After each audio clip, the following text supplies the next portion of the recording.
Hello, everybody, and welcome to the top 5 new comics for June 25th and 26th of 2024. I'm, as always, Chris. We've got a really cool slate of books, a lot of returning books, stuff we've talked about in the past, but there's a reason they keep popping up on my top 5. It's because they're good. Spoilers. We're going to start with Blood Hunt, number 4. This is written by Jed MacKay with art by Pepe Larraz, colors by Marte Garcia, letters by Corey Pettit. I've just really enjoyed Blood Hunt. It's been a really cool event. You bring vampires and anything, you're going to be intrigued, but I think this one's just been a blast. It's not trying to do something overly complicated. There's a good mystery behind it. A lot of intrigue, battles. Last issue, we got the big kind of moment that's going to really bring things to a head. Plus, we got a cool Captain America speech as a part of it. Just all in all, I think this event has done exactly what I want event comics to do, which is be fun blockbuster style stories with cool tie-in books, bring in the regular series into something interesting, and keep it intriguing, along with the possibility of some big changes for the Marvel Universe for the next however long, year, 2 years, however long they decide to keep them around. But new cool things to shake up continuity and do something a little bit different. So I'm really excited to see what happens with Blade. Still really curious why Blade's going down this route. I hope we get that explanation. I'm sure we will in the next couple issues.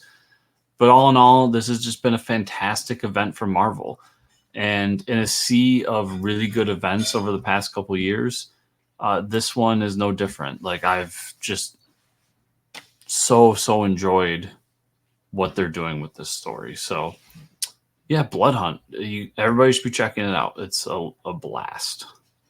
After that, we've got Redcoat, number 3. This is written by Geoff Johns with art by Brian Hitch, colors by Brad Anderson, and letters by Rob Lee. Redcoat has been the standout of the Ghost Machine universe for me. Like, from the very start, you've got this character who's, I find intriguing, a redcoat during the Revolutionary War who finds immortality. Every time he dies, he wakes up in a different time period, but in his original body, becomes a mercenary, and is just all in all kind of a schmuck, like just a guy who isn't that smart, but knows just enough to get by. And then to have him in the time period where Albert Einstein is still a kid, and that's the person who kind of brings him back. And then we get this cool little reveal at the end of issue 2 that he may not possibly be immortal anymore, is just a cool little twist on everything that's going on. Plus, who his rival ends up being, the other person who gets the immortality alongside with him. Just a lot of cool things spinning around in this book that I really enjoyed. And just all in all, I think that Geoff Johns has done a great job of creating these new comics at Image. And as I've said before, just reinvigorating how I feel about Geoff Johns as a creator, as I felt his DC stuff has lacked over the past, 5+ years. And these books have really reminded me why Geoff Johns is a great writer and can be somebody who can make great comics. And this was just the thing he needed to reinvigorate what he's been doing through his career. So hopefully he keeps it up. And yeah, Redcoat's just been so much fun. And after that, I've got The Grommets, number 2. This is written by Rick Remmender and Brian Posehn with art by Moreci DiNisio and Brett Parsons. So we've talked about in the past my love for punk rock, skateboarding, that culture. And this book in particular, I discovered randomly one day because actually Tony Hawk, of all people, was recommending it to people. And it's a skateboarding culture comic based in the mid to late 80s about this kid who moves to town, and parents are always moving, but his one love is skateboarding, and he meets people who are into that. The town happens to have this really cool skate park, a bunch of pools and everything in it, and he makes a new friend. And you get these moments throughout the first issue where not only is it like a new kid to town, making friends, that kind of story, But then you get these moments of the different kinds of people, even inside the subculture. So you get like the real outlaw punk rock kids who are kind of too cool for school and are out there doing bad things and are what creates the bad name for the skateboarding culture and the punk rock culture at that. And then you've got the kid who's he ends up befriending, who's just kind of fun loving, a little bit of a dunce, but just enjoys skateboarding and enjoys having fun, but loves to exaggerate a little bit. Makes these comments about how he was going to go pro, but he didn't want to, and things like that. And then you kind of learn throughout the book that he may not be as good as he was making out to be. So all in all, this is just a really fun book that kind of brings me back to being a teenager, skateboarding, going to the skate park, hanging out with people, listening to cool music and doing all those things. It's just set in a different time period than I grew up in.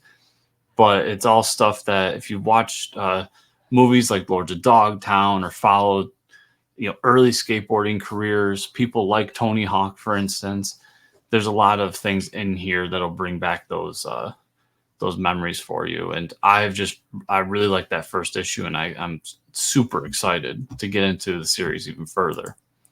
After that, I've got Barbaric, Born in Blood #2. This is written by Michael Moreci, with art by Nathan Gooden, colors by Fabi Marquez, and letters by Jim Campbell.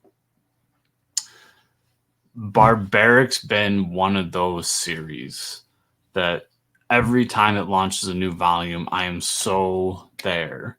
I've always really enjoyed barbaric fantasy comics and stories altogether. Conan Barbarian's everybody's first version of this. And as I've dug deeper, I've just found so much to enjoy here. Barbaric takes a twist on it by creating not only this kind of dark humor to it, but also this enchanted axe that craves blood. So while Owen the Barbarian kind of wants to put the axe down and just almost retire, he's forced by this magical spell to live with this axe and do good deeds along the way. And it puts him in some unique situations because a barbarian going out and, thirsting for war and vengeance, and how does that turn to good deeds? Well, you find out through the series, and it's just been so much fun. We get all these cool side characters. We get these cool interactions because he gets to meet up with some sorcerers and some witches and warlocks, and obviously barbarians don't like those people so much, but he has to team up with them. It's just all around. If you enjoy barbarian books, this is one of the most unique ones on the market. And if you're not much of a fan of that kind of comic, I think this provides enough outside of the typical barbarian tropes that makes it unique and fun that I would recommend almost anybody pick it up and give it a try. This is definitely my favorite book Vault has put out. And that's saying a lot because Vault's put out a lot of really good books. But this one just stands out of them all. This series as a whole, I definitely recommend checking out Barbaric. And finally, we have Gatchaman #1. This is written by Cullen Bunn with art by Chris Batista, colors by Carlos Lopez, and letters by Buddy Budouin. So another one of my cheats, I did get to review Gatchaman #1, so I have read the issue already. And I got this has been a series, the Gatchaman Science Ninja team, that's been in the ether forever.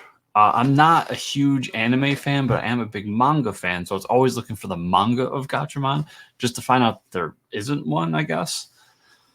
And this was a Japanese cartoon series that made it to America in the 70s, 80s, and was kind of buried for a long time until Mad Cave pulled it out and said, let's do this comic. And now you've got, while there's been releases of Blu-rays and everything, they were very small releases and didn't get a whole ton of hype. Now it's available streaming in places, and the DVDs and Blu-rays are a little more available. This comic has really put a resurgence in this IP so much, and to have somebody like Cullen Bunn behind the wheel of this whole thing is really cool. The book as a whole, I thought was a really great introduction to the Gatchaman and who they are, what their powers are, kind of the organization they work for. You get a glimpse into the bad guys, the hydras of this universe, and what the overall threat is going to be moving forward. And I really enjoyed the characters. I thought they were all a ton of fun. I liked it's that typical team setup of they each have their own specialty that they bring to it, but they're all brought together by the fact that they've mastered the art of being a ninja, which is kind of funny because they all wear like very colorful and bright costumes and fight in the daylight.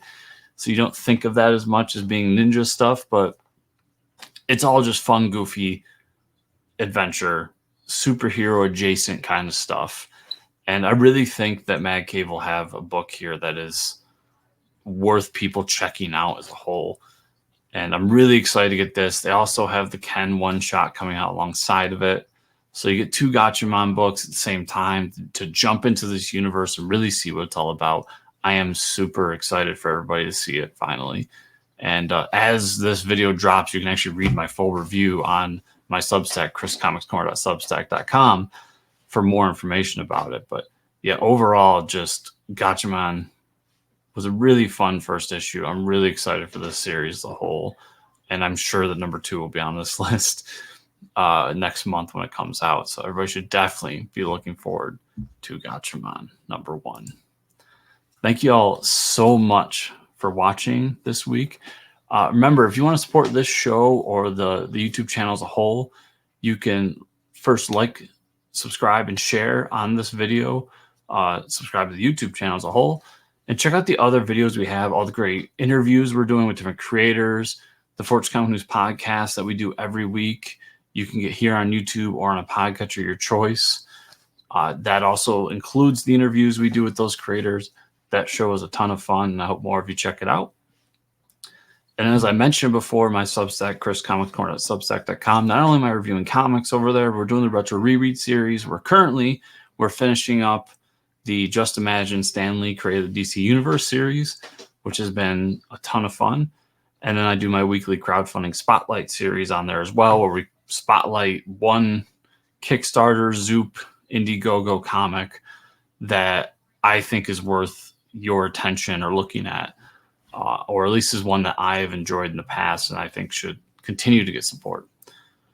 So those are all great things that you can look at, listen to, read for free too. And I appreciate all supporting all those. So with that, you all have a good rest of your week. Enjoy your new comics this week, and I'll see you all here next week.